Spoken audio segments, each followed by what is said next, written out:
breezy and bright, 'cause the world needs your love to find harmony.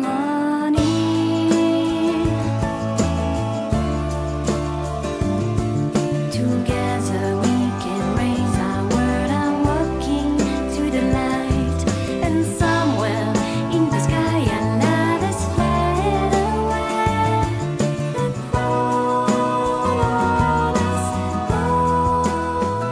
Bonsoir et bienvenue dans ces chroniques sagesse de Vénusienne avec Lydie Oz. Bonsoir Lydie. Bonsoir Antoine, bonsoir à tous. Donc on va aborder un sujet spatio-temporel.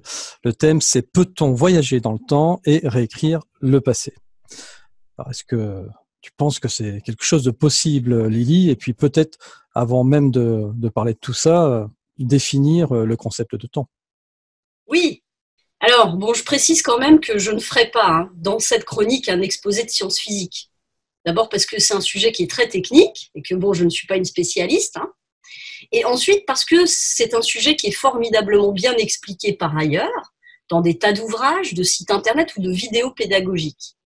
Mon objectif ici, c'est plutôt de proposer une approche opérationnelle du temps qui nous permet de comprendre comment on peut, à notre échelle, interagir avec lui. Donc pour ce faire, évidemment, je suis obligée de proposer une vision du temps. Une vision qui est un peu plus en hauteur, on va dire, que les conceptions habituelles. Puisque précisément, il me paraît nécessaire de rattacher ce concept à la notion de conscience afin d'en avoir une meilleure compréhension. En fait, d'un certain point de vue, il est possible de considérer que le temps n'existe pas. C'est du moins ce qu'affirment aujourd'hui certains physiciens, comme Carlo Rovelli, par exemple. Et pour essayer de résumer sa conception de manière simple, ce qui n'est pas évident, on pourrait considérer l'univers comme un tout fini, une matrice, en fait, dans laquelle coexistent le présent, le passé et le futur. En gros, en observant l'univers depuis un point de vue situé en dehors de l'espace-temps, on peut considérer que tout est déjà. Alors pour comprendre cette idée, prenons une image. L'univers, c'est un peu comme un gros gâteau constitué de plusieurs couches, qu'on pourra appeler les plans ou les dimensions.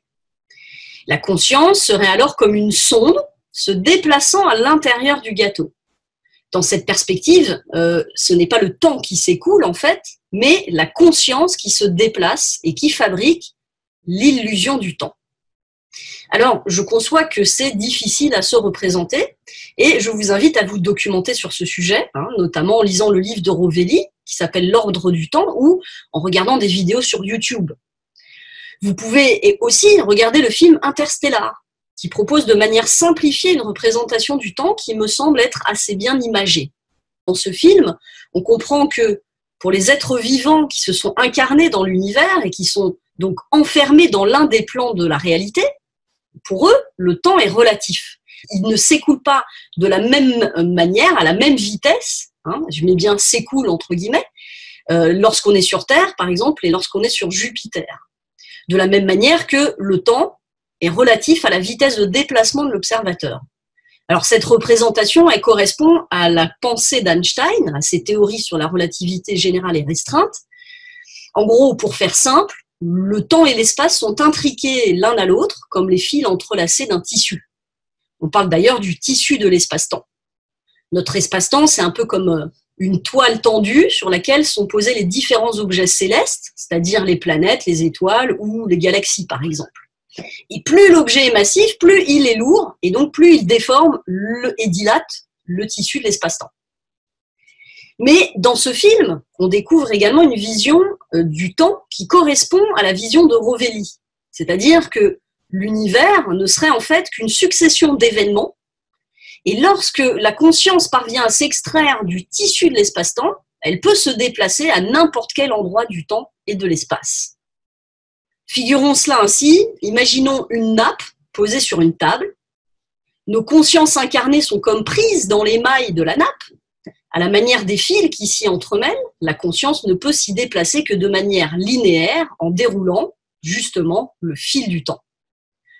Du point de vue de la conscience qui, elle, n'est pas incarnée, à l'inverse, et qui n'est plus emprisonnée dans le tissu de la nappe, il est tout à fait possible de se projeter en n'importe quel endroit de l'espace-temps, à la manière d'une puce qui bondirait comme ça sur le dessus de la table.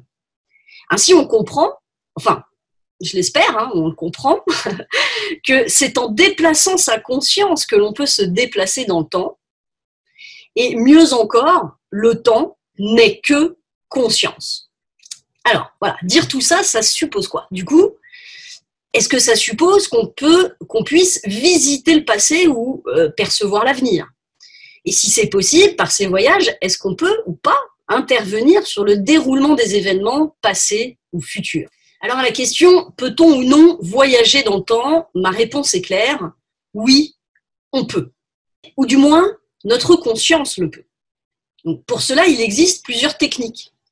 En premier, il y a la transe, parce qu'elle favorise un état modifié de conscience. On sait que lors d'une transe, le cerveau se met à émettre des ondes θ.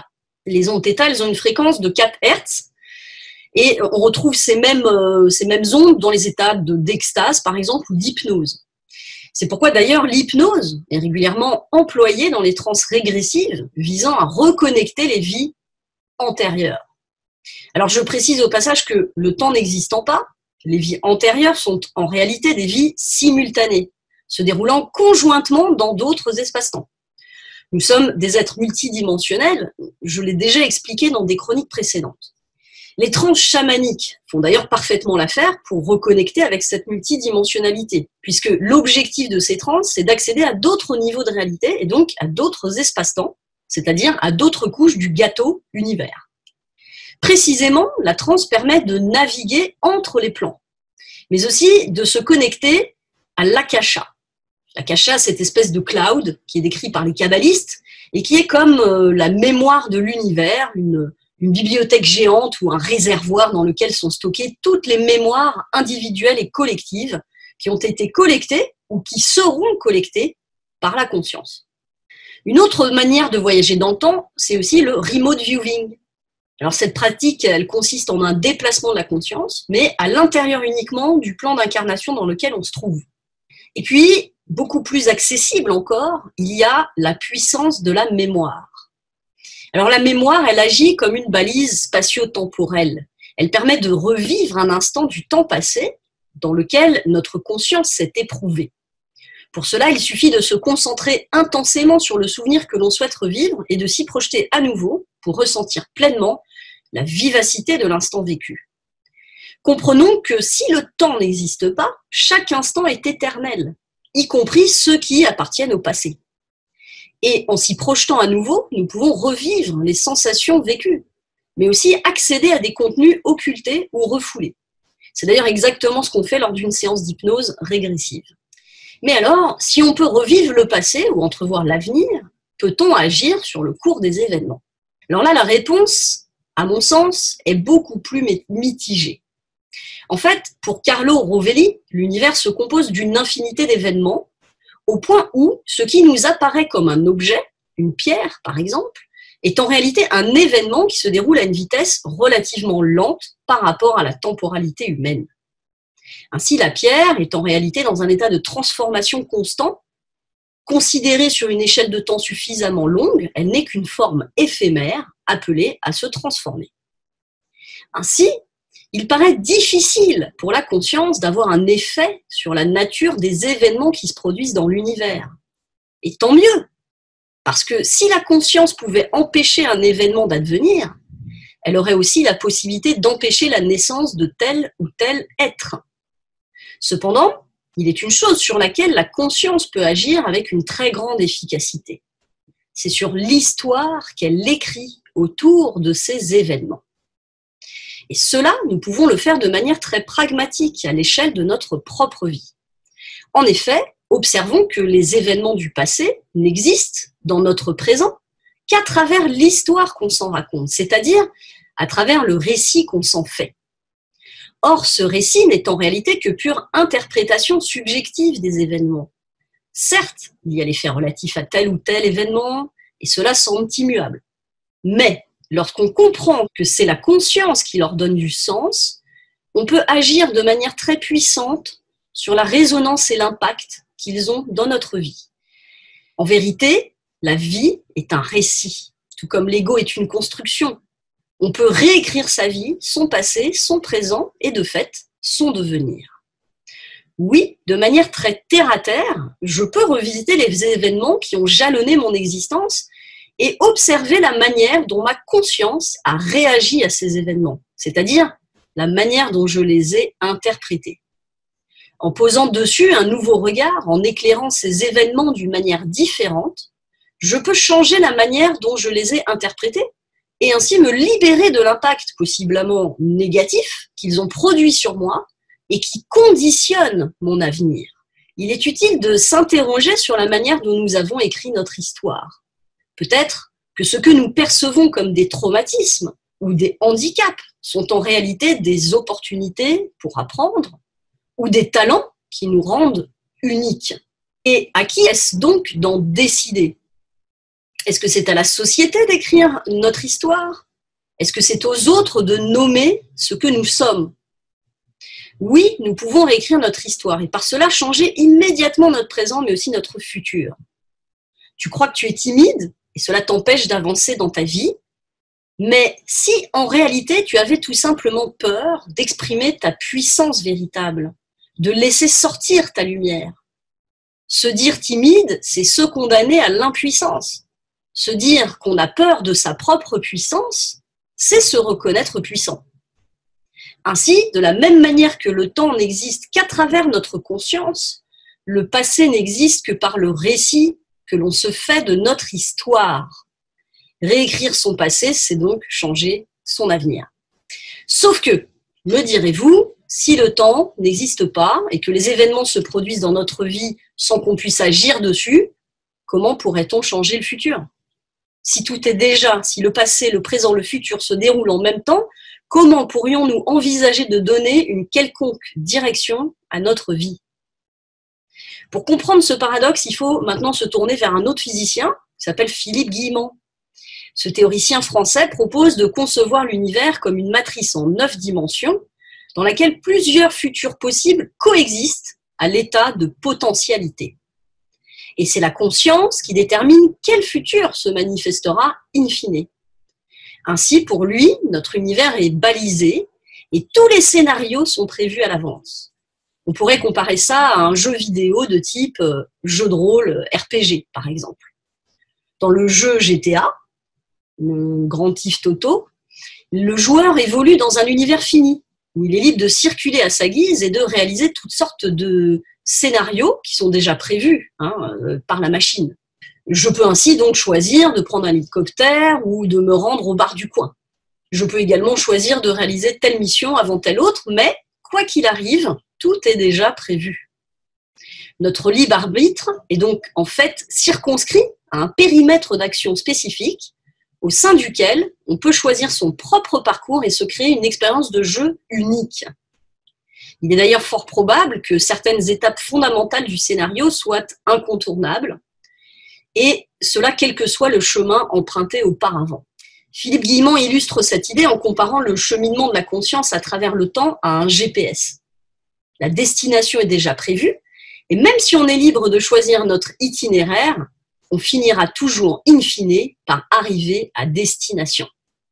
Par ailleurs, ce chercheur propose également une vision du temps qui est non plus linéaire, mais possiblement circulaire. Il appelle sa théorie la théorie de la double causalité. De la même manière que le passé produit ses effets dans le futur produit aussi des effets rétroactifs. Ainsi, selon lui, le futur se manifeste dans le présent, au point même d'influencer le cours de nos existences. Alors, toutes ces théories sont passionnantes, et je ne saurais les résumer suffisamment, et je ne peux que vous encourager à aller écouter ce brillant monsieur, qui a notamment développé ce qu'il appelle la physique des synchronicités. Dans son modèle, justement, il prend en compte la notion de conscience, qui est habituellement écartée des modélisations en sciences physiques. Pour faire simple encore, en gros, il suggère que le rêve est encore le meilleur moyen de générer l'avenir. C'est en rêvant que l'on crée des ponts avec un autre futur possible et que l'on peut commencer à donner une nouvelle direction à sa vie. Et cela est vrai aussi en ce qui concerne la conscience collective. plus nous serons nombreux à rêver à un avenir radieux pour l'humanité, plus nous aurons de chances que la conscience collective prenne la direction de cet avenir commun. Alors, amis terriens, rêvons. Oui, rêvons un avenir joyeux, fraternel et conscient. Cessions de vouloir contrôler le cours de nos existences et embrassons simplement nos désirs les plus fous.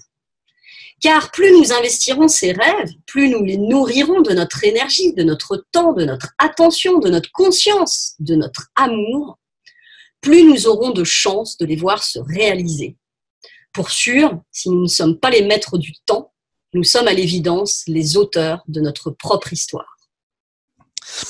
Alors du coup, Lily, si je comprends bien, finalement, cette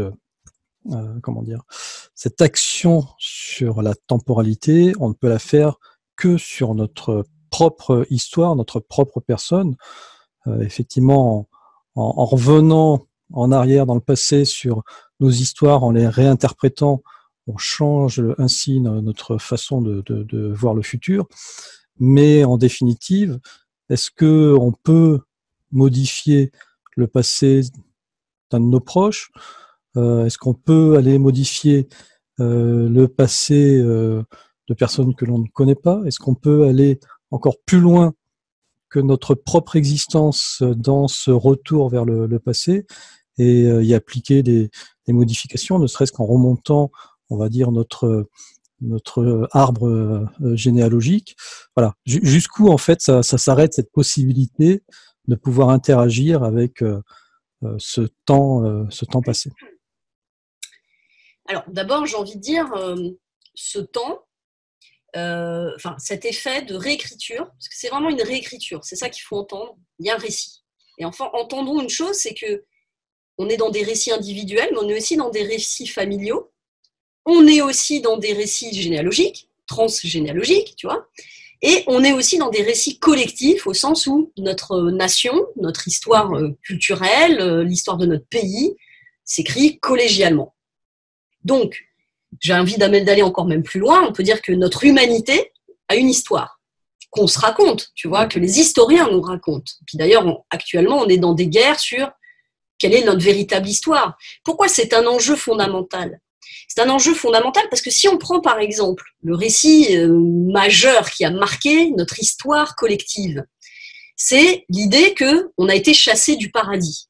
Il y a eu une faute qui a entraîné la vie, que ça a été une chute, tu vois, et que la vie est une erreur, qu'on a été chassé du paradis et que notre Père, entre guillemets, nous a reniés.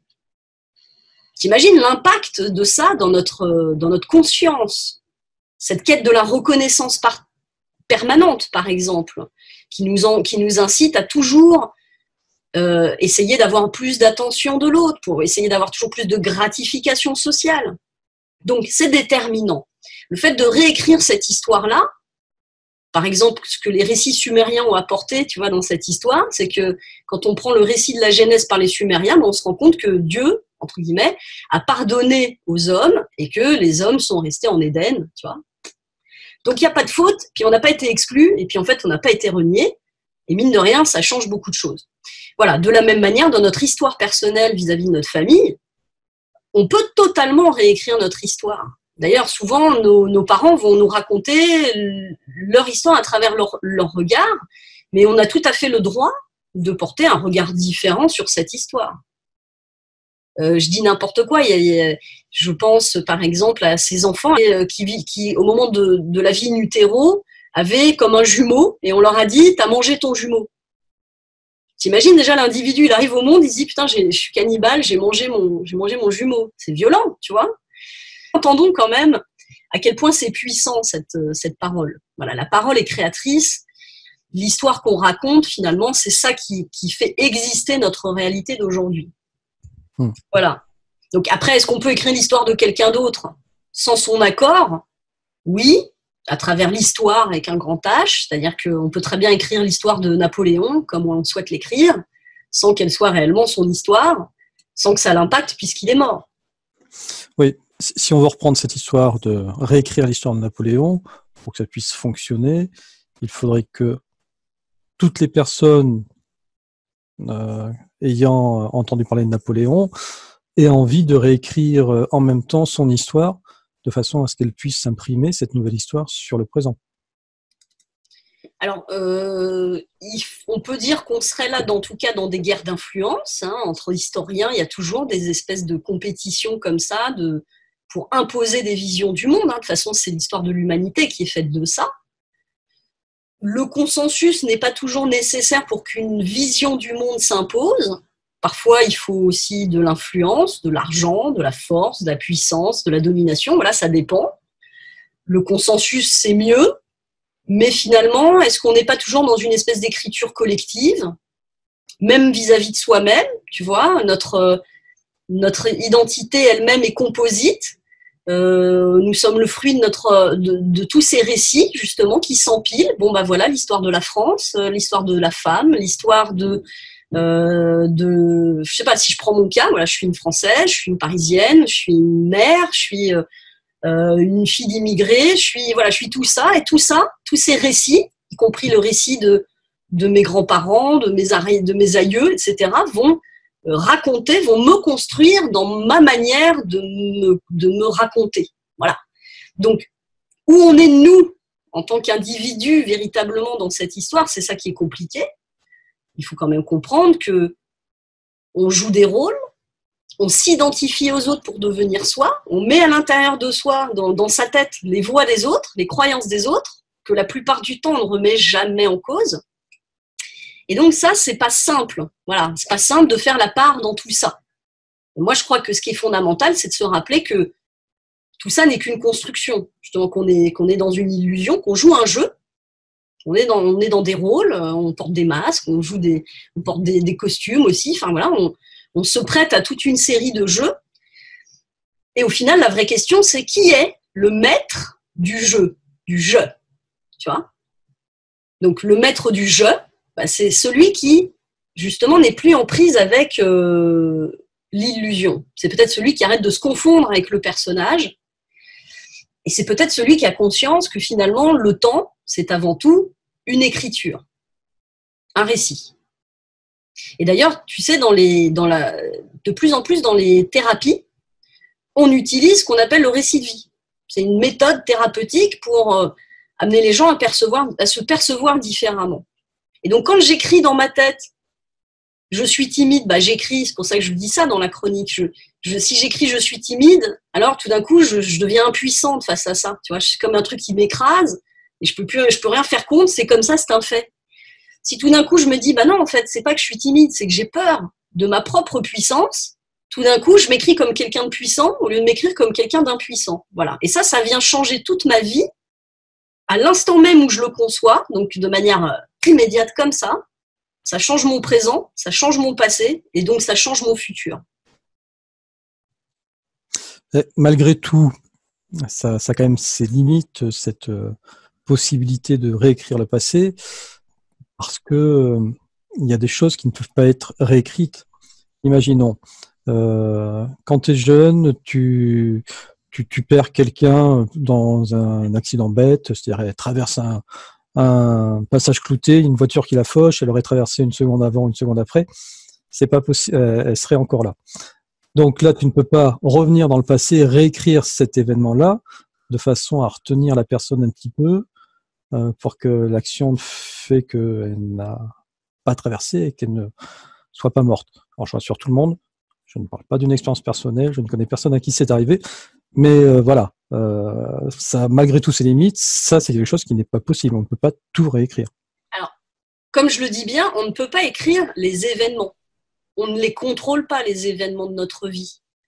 Donc non, on ne peut pas revenir pour changer les événements, comme on ne peut pas contrôler ce qui nous arrive au moment où ça nous arrive.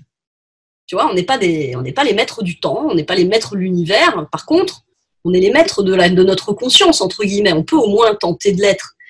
Tu peux écrire cet événement de la mort d'un proche comme un drame qui va faire basculer ta vie dans un cauchemar, en fait, ou tu peux voir ça comme le destin.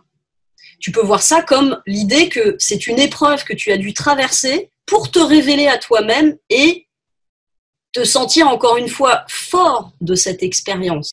Entendons bien que C'est la même chose quand on dit, par exemple, bah voilà, tu as un handicap. Tu vois, quelqu'un qui dit, bah moi je suis handicapé. Alors, je sais pas, je pense à un gars que j'avais vu passer comme ça sur une vidéo internet qui réparait des horloges avec ses pieds, hein, parce qu'il n'est pas de bras. Bon. C'est dur, hein, tu vois, la vie de ce type. Et en même temps, waouh, le talent qu'il a développé pour avoir la capacité de faire avec ses pieds ce que toi, tu n'es pas capable de faire avec tes mains, tu vois. Donc, ou on prend Stephen Hawking, tu vois, le gars, il est emmuré dans son truc. Est-ce que s'il n'avait pas été emmuré comme ça, il aurait eu un tel cerveau? Est-ce qu'il en aurait fait autant? On ne peut pas répondre à cette question. Ce qu'on peut observer, c'est que ces événements sont produits, qu'on peut les vivre comme quelque chose qu'on va chercher à réparer a posteriori en permanence, ou on peut quelque part accepter cet événement pour essayer de construire un récit dans lequel cette histoire a du sens. Et souvent, on se rend compte que bah justement, ce sont les choses, les handicaps, les choses les plus violentes qu'on a vécues. Même si c'est terrifiant de le dire comme ça, hein. Je dis pas il faut vivre. Je fais aucune apologie à la violence, hein, je le précise. Et je dis pas que ça pardonne quoi que ce soit. Je dis juste que quand on observe notre vie, on se rend compte que ces événements déterminants ont eu un impact qui ont fait de nous qui on est. Voilà. Et que c'est surtout dans la manière dont on a écrit le sens de ça que finalement on va pouvoir s'inventer soi-même, tu vois, s'inventer soi-même ou reprendre le pouvoir de qui on est, de son histoire. Voilà, et que plutôt que finalement se battre pour essayer d'obtenir une réparation qui n'aura jamais lieu, puisqu'on ne peut pas être réparé quand on a été cassé, tu vois. Par contre, on peut considérer que cette cassure est l'opportunité pour développer autre chose qu'on n'aurait pas développé en d'autres circonstances. Voilà, je vais me faire insulter, j'ai conscience. Bon, effectivement, alors moi je comprends ce que tu veux dire. Donc on est très clair là-dessus. Tu ne fais pas l'apologie du fait qu'il faut qu'il nous arrive des trucs dramatiques pour faire des trucs extraordinaires dans notre vie présente, mais que on est capable de pouvoir réécrire notre perception de l'histoire dramatique que l'on a vécue pour pouvoir en faire une force. C'est surtout ça, ce message que tu veux faire passer. Oui. Dernière question, parce que sinon le sujet est très vaste et on aurait la possibilité d'en parler pendant des heures. Tu dis que le passé, présent, futur, que le temps finalement n'existe pas, tout ça c'est la même chose. Mais si le temps n'existe pas, en quoi ça sert le temps? Pourquoi avoir inventé le temps? Alors c'est une très bonne question. Pourquoi avoir inventé le temps? C'est vrai que est-ce que c'est une invention? En tout cas, c'est une illusion. Moi, j'ai cette idée que comme de la même manière qu'on vient dans des corps physiques expérimenter la séparation, voilà, on vient expérimenter le temps, que ça nous permet de comprendre justement la loi de la causalité. Tu vois, si dans le monde, dans les autres plans, peut-être de l'univers, alors c'est une supposition, hein, mais dans ma représentation, là on est dans une couche où le temps est linéaire et que la vitesse la plus rapide, c'est la vitesse de la lumière. On peut imaginer que dans les plans éthériques, par exemple, la vitesse la plus rapide, c'est la vitesse de la pensée.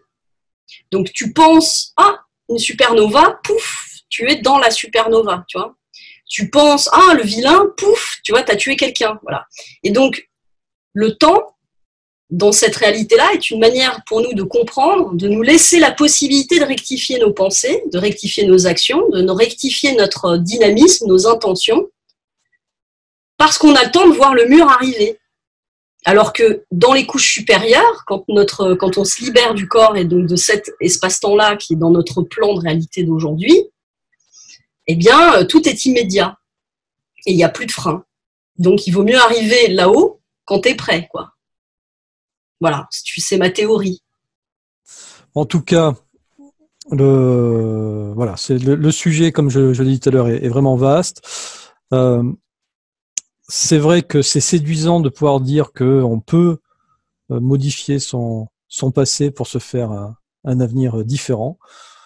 Comme le disait Philippe Guillemont, l'avenir est constitué de multiples possibilités et c'est à nous finalement de sélectionner l'avenir qui nous plaît et avec la théorie de la double causalité, changer notre passé pour avoir un nouvel avenir.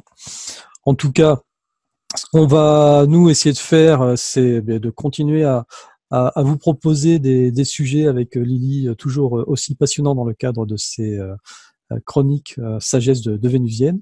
Et puis je tenais aussi à préciser que vous pouvez retrouver Lily Oz dans le deuxième article de Génération Cité d'Or qui vient de paraître, dans laquelle nous avons fait avec Lily une interview de Stéphane Gibault. Et puis vous pouvez aussi retrouver cette interview très bientôt sur Miasme TV. Voilà. Lily, est-ce que tu veux rajouter quelque chose pour le mot de la fin? Non, je voulais dire aussi qu'il y a une émission sur le fanatisme qui va bientôt arriver, qui avait été annoncée dans le premier numéro de Génération Cité d'Or, mais bon, Antoine étant très débordé, parce que c'est un homme, c'est une chose, il n'avait pas eu le temps de finaliser cette émission. Donc maintenant, j'en fais un effet d'annonce encore, un deuxième, comme ça, elle aura plus de chances de paraître prochainement. Eh oui, comment je viens de me faire bâcher par Lily. Mais pas de chance, c'est moi qui fais le montage vidéo. Donc peut-être que le bâchage apparaîtra à la fin de cette vidéo, peut-être pas. Vous le saurez si vous la regardez jusqu'au bout. Voilà. Et puis je vous rassure, j'ai un casque de gamer. Je suis pas en train de faire ma reconversion, simplement. Je n'enregistre pas chez moi et c'est la seule micro que j'ai pu trouver là où j'étais. Voilà. En tout cas, je vous remercie d'être resté jusqu'au bout. Je vous donne rendez-vous très bientôt sur Miasme TV pour pouvoir retrouver de nouvelles chroniques de Lily et de toute l'équipe de Miasme TV. Merci Lily, gros bisous, à très bientôt. Merci, gros bisous, à bientôt.